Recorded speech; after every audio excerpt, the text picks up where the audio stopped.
Hello, we're back. Fox OG here with Faz, leader of the Eminent Mythic Plus team. Second cup is done.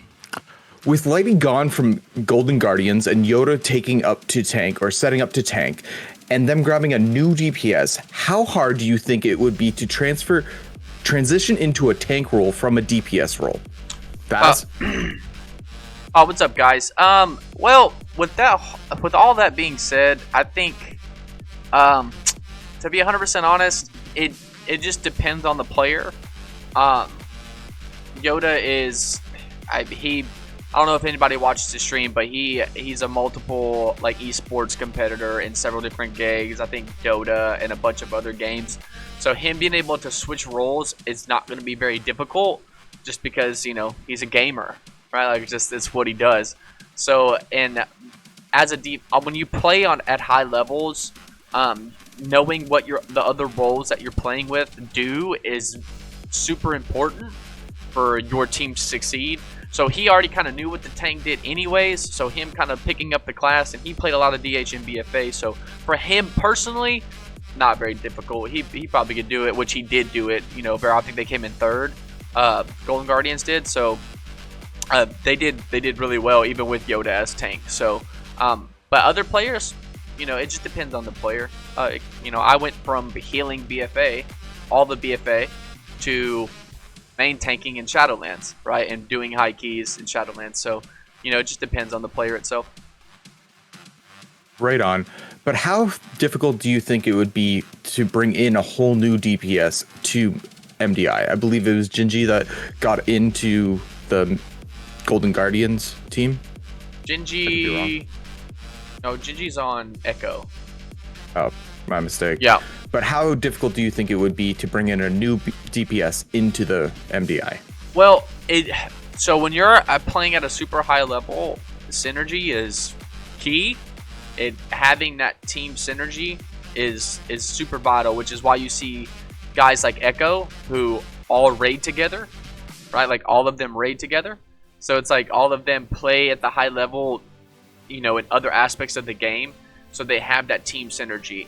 I'm sure it was a little difficult for, I don't remember the new player's name for Golden Guardians or who they brought in, but building that synergy with that team is going to take time. So having that cohesive unitness of knowing this is happening and then that is happening and trusting your teammates, that only comes with time and playing with each other. Right on. With the changes with Pride, were you shocked on how many players still ran Night Elves? Yeah, but I am happy to see a lot more Prides being actually played.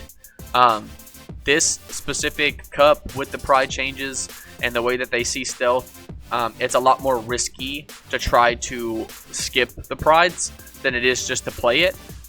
In some aspects, and that's exactly what you saw. You saw a lot more teams actually having to deal with the affix, which was a big thumbs up to Blizzard in my book. It was really good to see that in tournament play.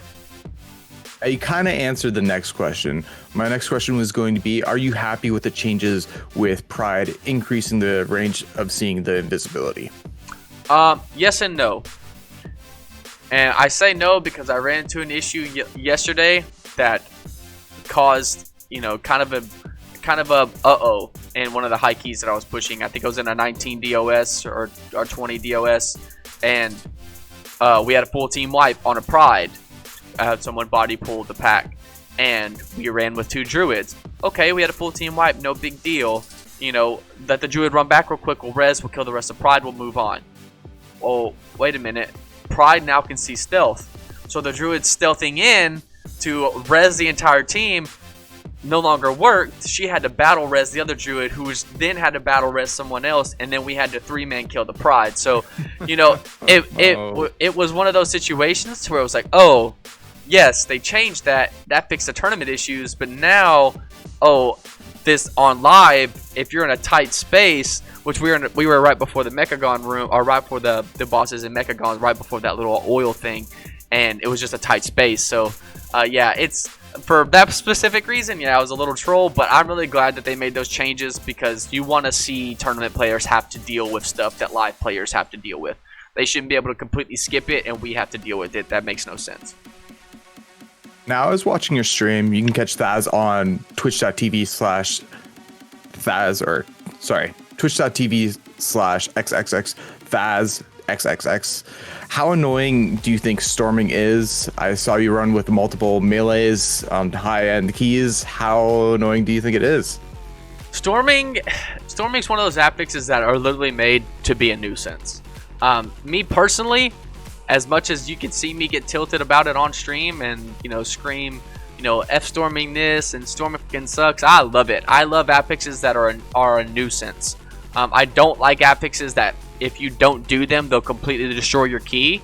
I think you have enough to worry about in the dungeon with strategies and routes that you don't need app fixes completely destroying your key as well. I think it's a little too much. And it just makes like, you know, if you want to plug keys because your group ain't on or whatever, it makes it just a shit show. So storming, to me, I enjoy it. It's fun watching everyone go up and down the whole dungeon. It's a lot of fun. Are you happy with the changes with Tyrannical, or the nerf to Tyrannical from 40% increase to only 30% increased health on boss? I mean, any changes to Tyrannical besides it being removed from the game are kind of irrelevant to me. No. You know, like they should just remove it from the game. Like you nerfing it by 10% is not gonna make it to where I can go and push keys at 20s and 21s on Tyrannical week. It changes nothing for high key pushers.